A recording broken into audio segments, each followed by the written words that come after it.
আসসালামু আলাইকুম, সবাই কেমন আছেন? আশা করি ভালো আছেন। আজকে একটা নতুন রেসিপি নিয়ে এসেছি।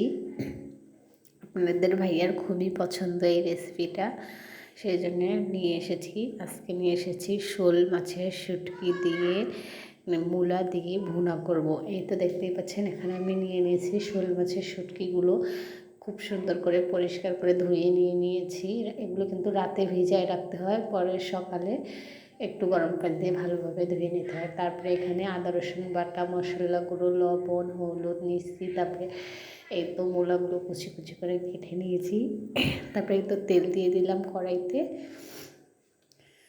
তেলটা গরম হয়ে গেল, এখানে পেঁয়াজ কুচি, রসুন, মরিচ সবগুলোই দিয়ে দিচ্ছি। শুটকি রান্নাতে কিন্তু গোটাল রসুনটা দিতেই হয়। তো পেঁয়াজগুলো ভাজা হয়ে গেল আমার। এখানে একে একে সবগুলো মশলাই আমি দিয়ে দিব। এই তো দিয়ে দিলাম, দিয়ে এখন নাড়াচাড়া করে ভালোভাবে একটু মশলাটা কষাবো।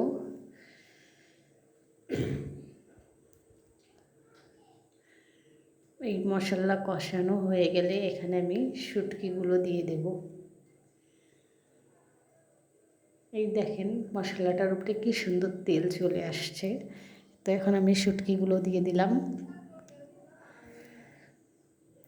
শুটকি দিয়ে ভালোভাবে নাড়াচাড়া করে ঢেকে দেব। 5 মিনিট পর আবার ঢাকনাটা তুলব। এই তো দেখেন শুটকিগুলোর উপরেও কি সুন্দর তেল উঠছে, দেখে কত লোভনীয় মনে হচ্ছে। এই তো এখন শুটকিগুলো ভালোভাবে কষানো হয়ে গেছে। একটু পানি দিব শুটকিগুলো যেন ভেতরে মশলাটা ঢুকে। সামান্য পরিমাণে একটু পানি দিব, আপনারা আপনাদের পরিমাণ মতো পানিটা দিয়ে দেবেন। এই তো পানিটা দিয়ে আবার ঢাকনা দিয়ে ঢেকে দেব 5 মিনিটের জন্যে। 5 মিনিট পর আবার চলে আসলাম। এই তো আবার একটু ভালোভাবে নাড়াচাড়া করে এখানে আমি মূলা কুচিগুলো দিয়ে দেব। মূলাগুলো দেওয়ার পর ভালোভাবে একটু নাড়াচাড়া করব। নাড়াচাড়া করে সামান্য অল্প একটু পানি দেব মূলাটা সেদ্ধ হওয়ার জন্যে, দিয়ে এই তো ঢাকনা দিয়ে ঢেকে দেব।